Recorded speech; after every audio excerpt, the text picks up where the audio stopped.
E aí, gente, tudo certo? Vamos juntos então começar mais uma live.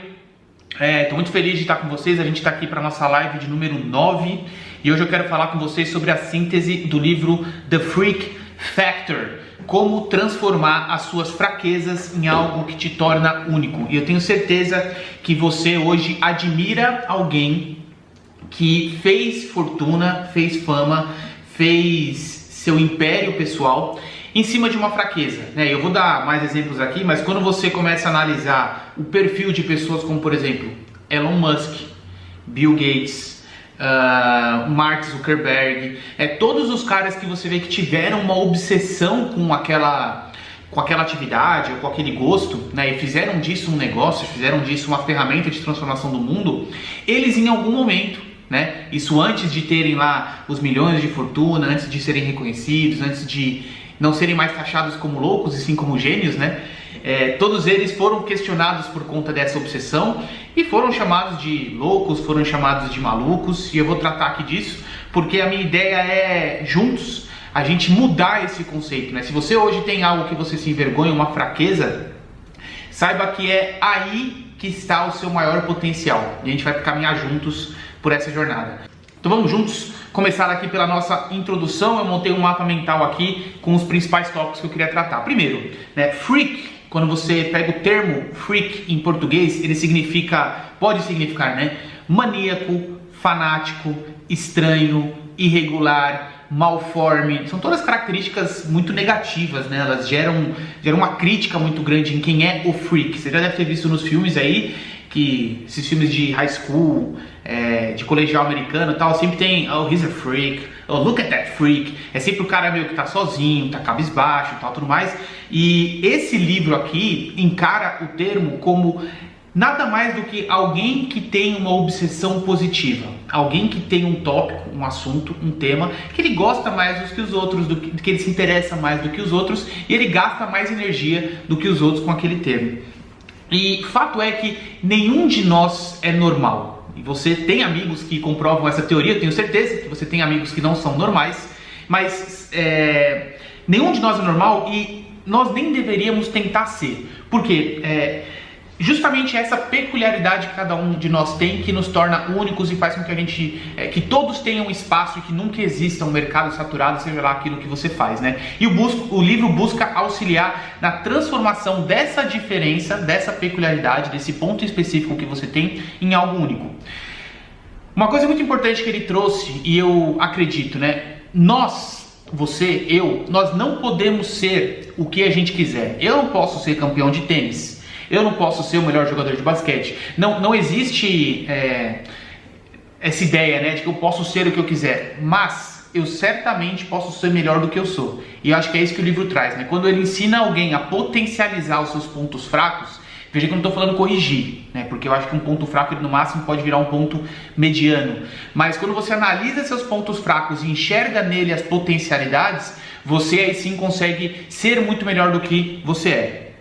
E todo o objetivo aqui é se libertar de expectativas e de arbitrariedades, que nada mais são do que convicções, né, externas de pessoas que não têm a bagagem que você tem, que não têm as informações que você tem, e a leitura delas não pode te influenciar, né? Você tem que se libertar dessas arbitrariedades, essa visão externa, sendo verdadeiro com você mesmo.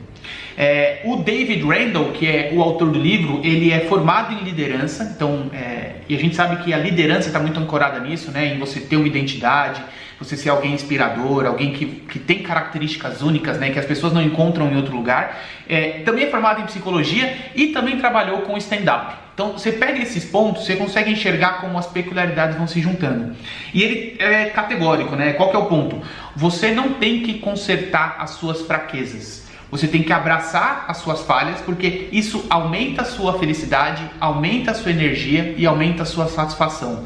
Todos nós temos uma série de falhas que ora elas geram um impacto negativo, ora não, ora elas atrapalham no ambiente que a gente está, ora elas são um diferencial do ambiente que a gente está, mas entender, identificar e aceitar essas falhas é justamente o que dá pra gente a liberdade de poder ser o que a gente quiser dentro das possibilidades que a gente tem. Beleza? Faz sentido? Tem até uma frase aqui, ó, da E.E. Cummings, que diz, ó, nós não acreditamos em nós mesmos até que alguém revele que dentro de nós há algo muito valioso.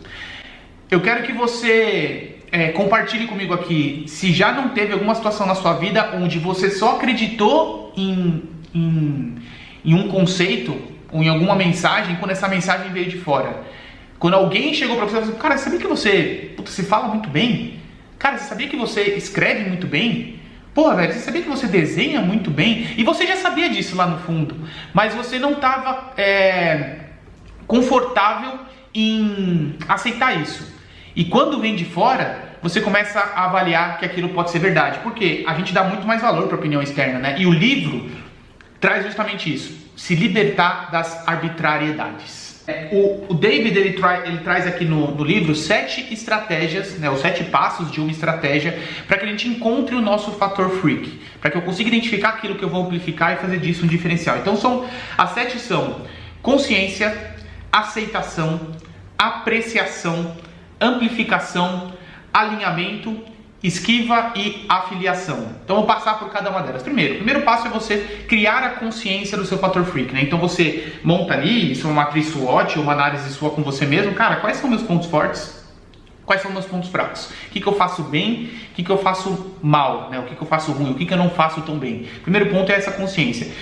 Segundo ponto, que é onde muitos de nós a gente pula, é você aceitar e parar de tentar corrigir os seus pontos fracos. É natural que depois de fazer uma matriz de pontos fortes e pontos fracos, a gente tem a tentação de tentar corrigir os pontos fracos, ver o que eu posso fazer para trazer eles para o ambiente mediano e tudo mais. Mas o segundo passo é justamente esse, aceitar. Aceita seus pontos fracos para que depois você consiga partir para o terceiro, que é apreciação.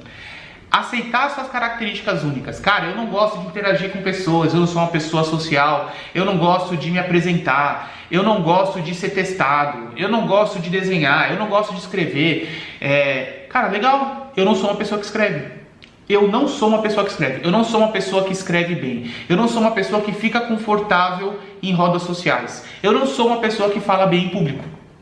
Eu faço tudo muito bem, menos falar em público. Esse é o terceiro passo, né? A apreciação, e você começa a enxergar a beleza por trás desse ponto, para que depois você consiga, no quarto ponto, amplificar. Eu vou falar disso lá na frente, exemplos práticos de como que alguém pode amplificar um ponto fraco para fazer disso um diferencial, mas é curioso porque você passa a ostentar a sua fraqueza.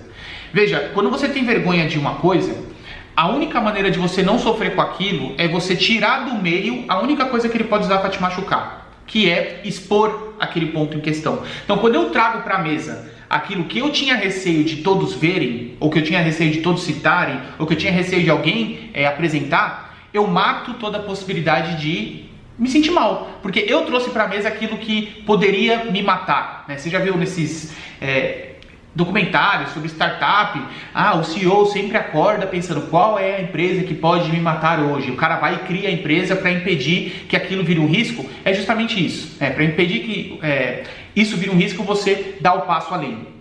Depois você parte para o quinto passo, que é o alinhamento, que é encontrar um encaixe perfeito. Então, sabendo do meu ponto fraco, aceitando as características únicas que ele gera, né, e ostentando isso, né, realmente abraçando e falando, cara, eu não sou bom nisso, como é que eu consigo encaixar isso em um cenário? E é esse o exercício que a gente tem que fazer. O exercício racional não é, como é que eu consigo mudar esse ponto fraco para que ele vire um ponto mediano ou um ponto bom? Não! Qual cenário, qual situação, qual contexto vai de encontro à existência desse ponto fraco? Qual trabalho não precisa de forma alguma que eu execute essa ação aqui, sabendo que ela não é uma ação que eu executo bem? Eu quero esse trabalho. Eu quero esse trabalho que não vai exigir de mim algo que eu sei que eu não sou bom. Aí você vai para o sexto passo. Depois que você organizou isso, você parte para esquiva. Então você evita situações que destacam as suas fraquezas, né? Não é porque você agora encontrou, definiu a harmonia, conseguiu amplificar, criou o contexto perfeito, que isso não vai gerar ainda algum tipo de incômodo para você. Então você tem que ter clareza de quais são esses incômodos para que você não se coloque em risco, né? Então, se eu não sou bom em falar em público, eu não vou participar de eventos onde eu sei que alguém pode chamar alguém para falar em público. Eu não vou participar de stand-up, que o cara vai colocar ali a luz em mim e pedir para que eu fale alguma coisa no microfone. Mas você tem que ter essa consciência. E aí o último passo é a afiliação, quando você se une a pessoas que são fortes onde você é fraco. Então olha essa sequência, meu, isso que eu achei muito legal.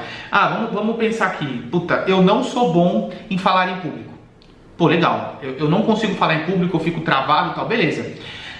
Meu ponto forte é consciência, não sou bom em falar em público. 2, vou parar de tentar corrigir isso, não vou fazer curso de oratória, não vou treinar em frente ao espelho, não vou praticar a minha oratória, enfim, né? Não vou treinar isso dentro de casa, para aí depois eu aceitar essas características únicas. Por que eu sou ruim em falar em público?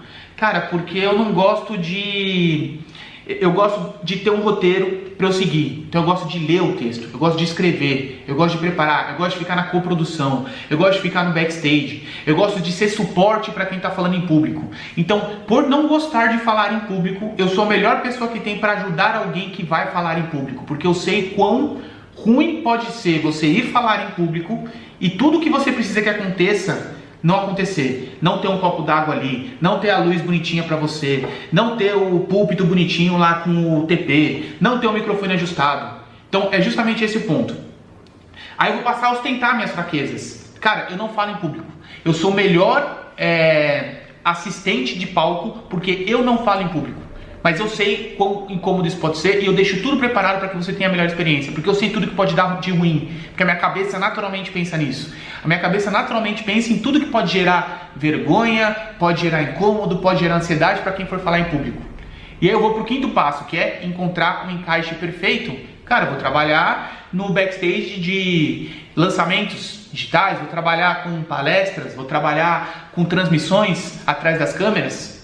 Aí eu vou evitar situações que destacam as minhas fraquezas, situações sociais, situações, enfim, profissionais, para depois me unir a pessoas que são fortes aonde eu sou fraco, que são palestrantes, apresentadores. Então olha como o fato de eu ser muito ruim ou de eu não gostar de falar em público criou todo um contexto para que isso seja tanto o meu gancho para mostrar que eu sou o melhor parceiro para um cara ter, para alguém que não gosta de falar em público ter, como também identificar uma oportunidade de negócio, fazer disso um diferencial. Quando eu tenho isso para trazer para a mesa, para falar para alguém, olha, pô, por que você trabalha com isso? Cara, porque eu odeio falar em público. Pô, mas você está no palco. Sim, mas eu tô ali justamente para que não aconteça nada de errado com quem vai falar. Cara, você tem um mote, né? Você tem uma big idea por trás. Então, é justamente isso que o livro traz, né? Faça do seu ponto fraco, do seu pilar mais frágil, aquilo que você vai se ancorar para justificar todas as outras coisas que você faz bem. Esse é o ponto central. E qual que é a verdade sobre as fraquezas? Você pode ser questionado em uma situação por ser centrado demais e ser energético de menos. Então, se você trabalha no escritório de advocacia, se você trabalha, sei lá, qual o lugar mais quadrado aí que tem? Escritório de advocacia, se você trabalha, sei lá, mas nesse ambiente, naquele ambiente, alguém que é espaçoso, alguém que é comunicativo, alguém que fala alto, alguém que gesticula muito, é uma pessoa que não é bem vista. Todos esses atributos são vistos como defeito, como fraqueza. Mas essa mesma combinação, em outra situação, pode gerar uma percepção completamente contrária. Ser centrado pode ser um atributo negativo e ser energético pode ser algo extremamente positivo. Ou seja, você pode manter sempre as mesmas fraquezas e elas podem ter impactos diferentes dependendo do ambiente. Para a gente entender como a questão aqui, se eu estou tendo bons resultados do meio, ela, óbvio, diz respeito a como eu me coloco para o meio, mas também tem muito do impacto do meio sobre o que eu mando para ele, né? Faz sentido eu ser assim nesse ambiente? Então, pô, se eu sou uma pessoa que gosta de produzir conteúdo, que gosta de se comunicar, que gosta de passar mensagem para frente, que é ativo nas redes sociais, eu vou trabalhar numa empresa onde eles não veem com bons olhos que os funcionários se comuniquem ou que eles passem informação para frente, eu vou me colocar numa situação onde o esperado é que eu fique quieto, né? Porque aí tudo aquilo que eu sou vai ser encarado como fraqueza e você vai gradualmente se anulando, né? Você vai gradualmente se anulando e isso não gera resultado para ninguém, nem para você, nem para a empresa que você tá. Então essa é a verdade sobre as fraquezas. E por que quando a gente tem clareza das nossas limitações, das nossas fraquezas, tudo isso ajuda a gente a ter mais clareza? Eu quero que você avalie, se você já passou por uma situação como essa, que deixa eu ver aqui, isso. Quando você foi num restaurante, quando você passou por uma situação, foi num e-commerce ou recebeu um e-mail, qualquer coisa, e você tinha opções demais. Você tinha lá 30 opções para escolher. Ah, eu queria um hambúrguer. Ah, legal. Qual pão você quer? Tem lá 7 tipos de pão. Ah, qual carne? Tem 8 tipos de carne. Qual queijo? Mais 6 tipos de queijo. Qual cebola? 3 tipos de cebola. Qual molho? 8 tipos de molho. Quando você tem opção demais, você chega numa loja, fala lá, eu quero comprar uma bermuda. Ah, que cor você tem? Tem essas 49 aqui. Opção demais paralisa a gente. Quando você coloca limitações, e eu entendo que as suas fraquezas são limitações, e entender e aceitar elas faz com que você entenda e aceita que você tem limitações, você tem mais clareza na hora da escolha. Porque uma liberdade muito extensa ou uma opção, né, uma variedade muito extensa de opções vira uma tirania de opções. Cara, como é que eu vou escolher uma coisa se eu posso escolher tudo? Imagina você poder fazer o que você quiser. Imagina você poder viajar para o mundo inteiro. Você ganhou R$1 milhão e tem que ser gasto com viagem. Então você tem que gastar ele com viagem e você tem que gastar numa viagem só. Você pode ir para qualquer lugar do mundo. Você pode ir para Dubai, você pode ir para a China, você pode ir para a Austrália, você pode ir para a Arábia Saudita, você pode ir para o Sul, você pode ir para a Europa, você pode ir para a África, você pode ir para o Alasca. Como é que você escolhe para onde você pode ir? Quando você pode ir para todo lugar? Então, opção demais vira uma pressão. Porque o mais difícil não é você escolher uma coisa, é você desescolher todas as outras. A gente tem muito medo de perder as coisas. Então quando eu falo assim, não, eu vou para Paris. Eu tô nesse momento falando, eu não vou para Portugal, eu não vou para Londres, eu não vou para China, eu não vou para Dubai, eu não vou para não sei aonde, eu não vou. E isso tudo é muito pesado, você desescolher todas as coisas. E o maior problema que a gente enfrenta hoje não é falta de oportunidade, é abundância de possibilidade. Justamente por a gente poder ser muitas coisas, você pega curso online, internet, você pode fazer tudo, cara. Você pode hoje treinar durante 3, 4 meses, você pode virar alguém que manja muito de troca de tela de celular. Você pode virar alguém que sabe muito de massagem. Você pode virar alguém que sabe muito de trocar lâmpada. Você pode fazer hambúrguer, vender bolo no pote. É muita possibilidade. E o que nos liberta não são as opções, são as limitações. Olha como é muito mais fácil você escolher alguma coisa quando alguém te coloca um corte, quando alguém te coloca uma limitação. Fala, você pode escolher qualquer lugar para você viajar, desde que seja um lugar quente. Porra, beleza, já ficou melhor. Ah, e além de ser um lugar quente, tem que ser, tem que ser pra floresta, não pode ser pra deserto. Puta, melhorou, já tá melhor. Então, quando você coloca cortes e limitações, fica mais fácil de você escolher. Toda essa leitura aqui, todo esse contexto, é para dar o seguinte tópico. No mundo de overload de informações, que é o que a gente vive, de coisa demais chegando, muita notificação, muita possibilidade, sai na frente quem identifica exatamente o que precisa ignorar. Quando você tem coisa demais para ler, eu passo por isso, porque eu compro o curso online o tempo todo, assim, porque eu tenho medo de perder as coisas, e eu gosto de consumir conteúdo, mas eu sofro muito porque, cara, chega num sábado, num domingo, eu falo, hoje eu vou dar um gás nos meus cursos. Cara, eu tenho 8 cursos para ver. E qual deles eu vou ver? Eu tenho 3 horas do sábado ali, qual deles eu vou ver? Eu vou ver o curso 3 e vou desescolher os outros 7? Então, quando você sabe exatamente o que você vai ignorar, e fraqueza passa por isso, você ignorar a ideia de trabalhar na sua fraqueza para fazer dela algo mediano, algo melhor, você consegue se concentrar naquilo que é realmente importante. Nada é mais paralisante do que a ideia de infinitas possibilidades. Quero que você pense nisso. Quais são as limitações que você pode se impor para que você possa ter mais clareza? Por exemplo, para mim, a gente está nesse movimento da agência, estamos crescendo com o Nômade, tem várias possibilidades que podem surgir em cima desse negócio. A limitação é a seguinte, cara, é escalável? Isso pode ser escalável? Isso está alinhado com o meu propósito de continuamente fazer da minha busca por mais conhecimento um negócio? Está alinhado? Esse negócio, para ele crescer, ele precisa estar atrelado à minha evolução como pessoa? Sim, sim e sim. Puta, beleza, então eu vou dar sequência. Porque se ele não atende a essas limitações, é mais fácil de eu falar não. Porque pode chegar alguém aqui e falar, cara, vamos abrir um delivery, cara, vamos fazer tal coisa, cara, vamos vender tinta, cara, vamos fazer tal coisa. Se você não tem premissas, tudo vira opção. Se tudo vira opção, tudo é possibilidade e você não consegue priorizar. Tem uma frase aqui do David, ele fala: quando encontramos nossas falhas, precisamos resistir ao impulso de corrigi-las. O segundo passo é identificar as forças correspondentes a elas. Então, fazendo aqui um paralelo, né, com aquela situação do cara que não gosta de falar em público. O cara que não gosta de falar em público, ele faz tudo que ele pode para não ter que falar em público. Então ele faz apresentações que são super... elas falam por si só, para que ele não tenha que explicar nada.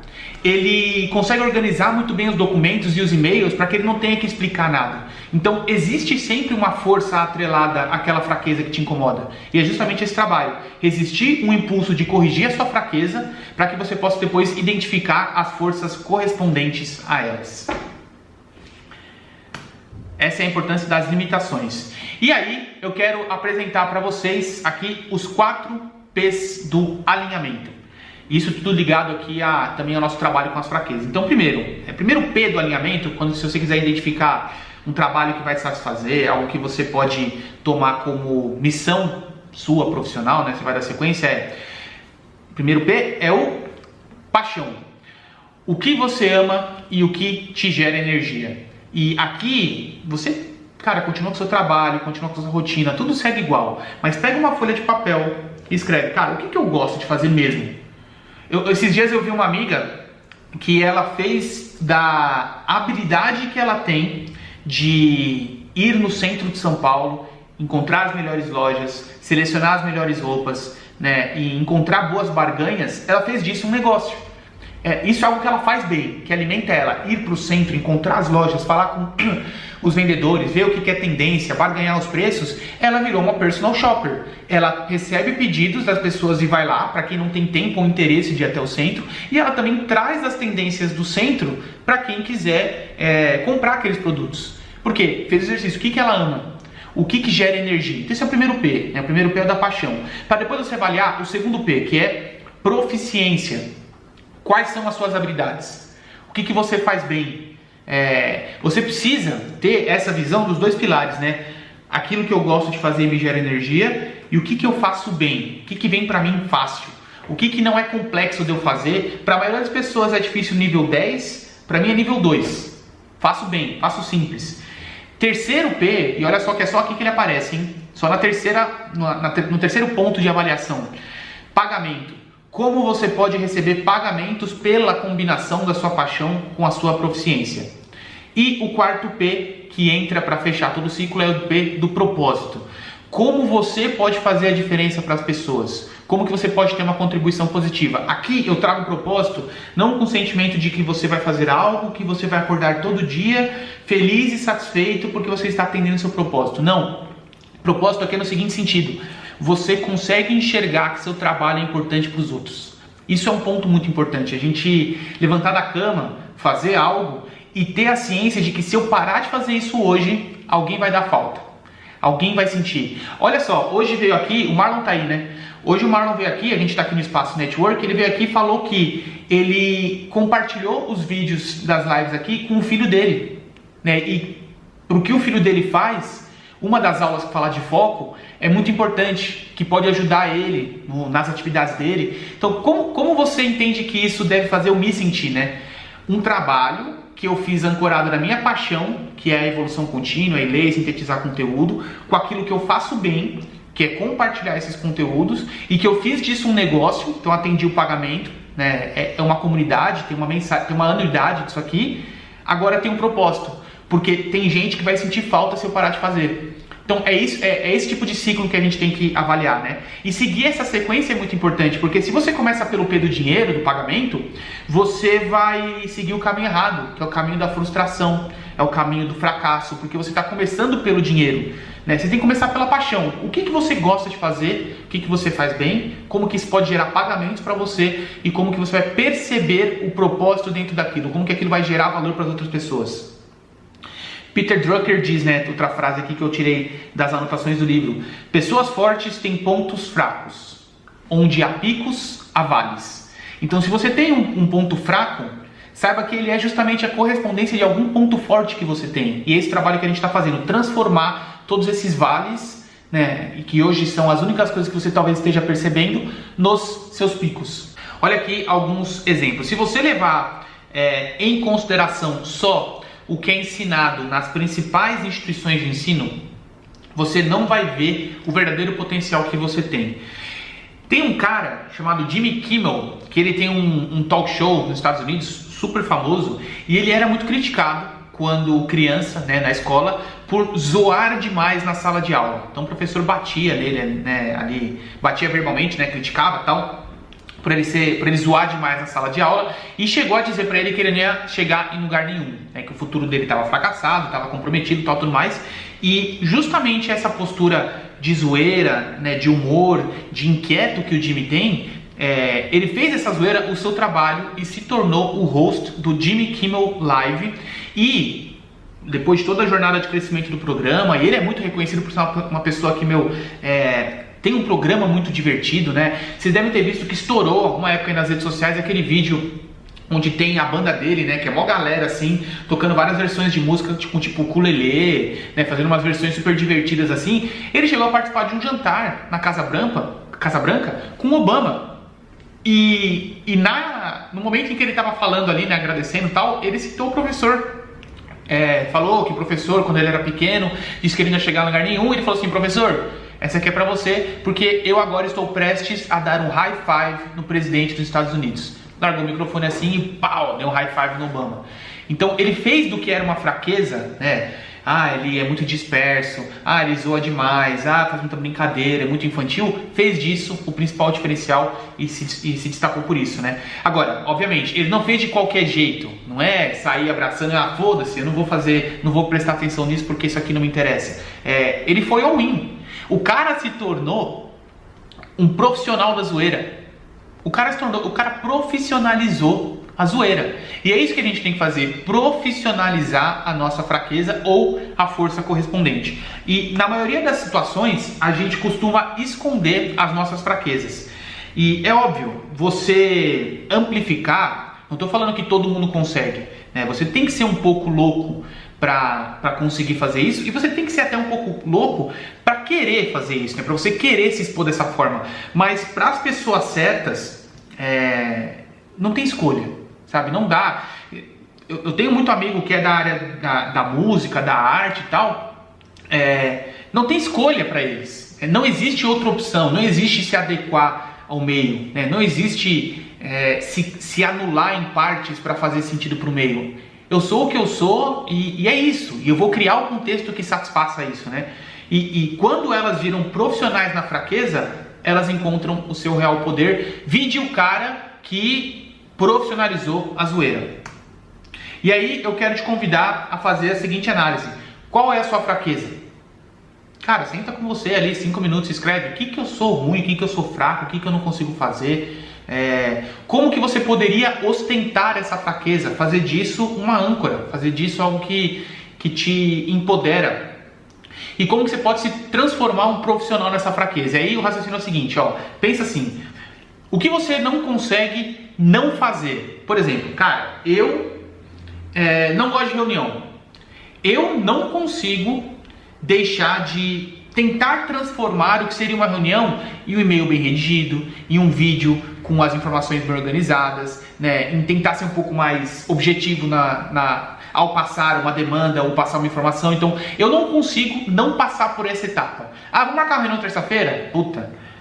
Não, vamos fazer o seguinte, eu vou te mandar o que eu penso, você avalia e aí depois de você avaliar, você me retorna para ver se é necessário uma reunião ou não. Eu não consigo não passar por essa etapa. Ou seja, o que eu sempre evito, que é a segunda pergunta, né? O que você sempre evita? Cara, eu sempre evito reunião desnecessária. Eu sempre evito gasto de tempo desnecessário. Eu gosto de otimizar o tempo todo. Eu vou pegar uma fila, eu vou ter que ir daqui até Moema para fazer alguma coisa. Cara, eu deixo para ver o curso que eu estava querendo ver, ou para fazer aquela tarefa que eu sei que é um pouco mais passiva, eu quero fazer nesse tempo, porque esses 40 minutos daqui até Moema eu consigo otimizar. Então eu sempre evito o gasto de tempo. Pô, legal. O que você faz mal? Em contraponto, o que você faz bem? Essa é a pergunta. Todo livro gira em torno desse contexto. Enquanto a gente gasta muita energia tentando apagar ou tirar a luz das coisas que a gente faz mal, o livro traz uma clareza de que para cada ponto que você faz mal, existe um contraponto que você faz muito bem. e ao invés de gastar energia tentando contornar aquilo que você faz mal, tenta associar, eu faço isso mal por quê? Porque eu faço essa outra coisa aqui, que é o completo extremo, é a outra ponta dessa avaliação, eu faço isso muito bem. E como é que eu posso dar mais luz nisso? Como é que eu posso fazer disso um negócio? Como é que eu posso transformar isso aqui justamente no atributo que vai me diferenciar dos outros? E esse é o ponto central. Hugh MacLeod diz, não tente se destacar das multidões. Ao invés disso, evite-as por completo.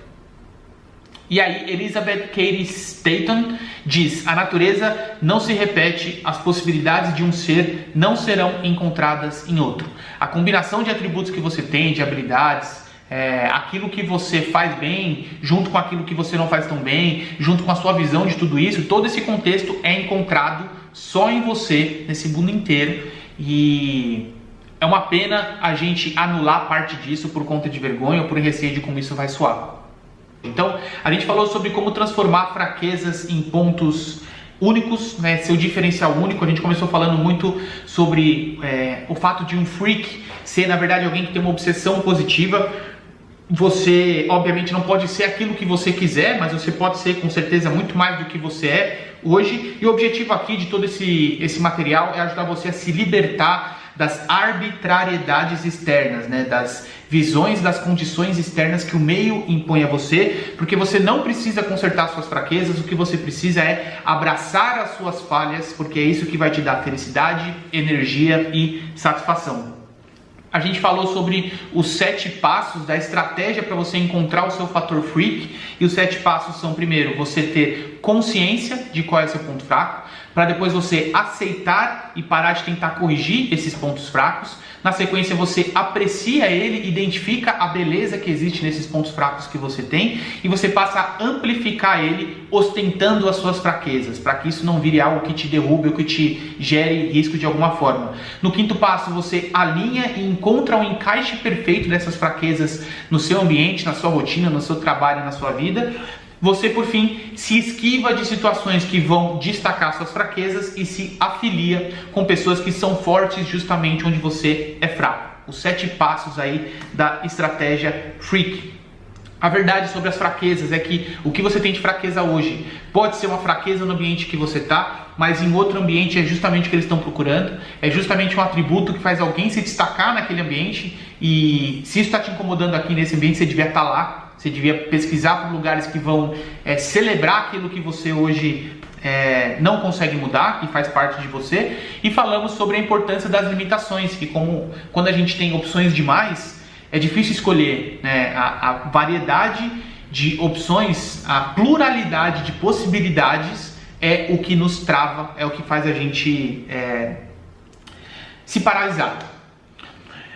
Você precisa saber com clareza, desde já, o que você vai ignorar, porque em um mundo com overload de informações, sai na frente quem identifica o que ignorar, e você tem que se questionar quais são as limitações que você pode se impor para aí sim você começar a ter mais clareza, né? Quais são as premissas que você vai colocar para si.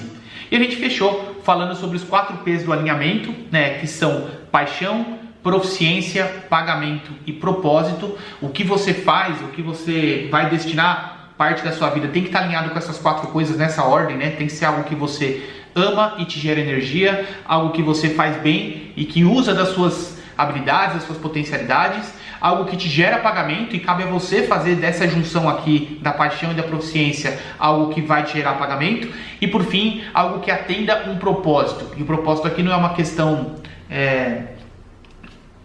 intangível, né? O propósito é você saber que aquilo faz a diferença para alguém, saber que alguém vai dar falta daquilo se você parar de fazer. E para concluir, falamos sobre a amplificação, usamos o exemplo do Jimmy Kimmel, que hoje tem um dos maiores talk shows dos Estados Unidos, sendo que quando ele era pequeno ele foi julgado pelo professor justamente por ser zoeiro demais, por não conseguir prestar atenção. Ele profissionalizou a zoeira, usou disso para crescer, criar o império dele, chegou até a Casa Branca. E você precisa ter clareza de que ostentar a fraqueza não é para todos, né? Mas é justamente aquilo que pode te dar liberdade que hoje talvez você esteja sentindo falta.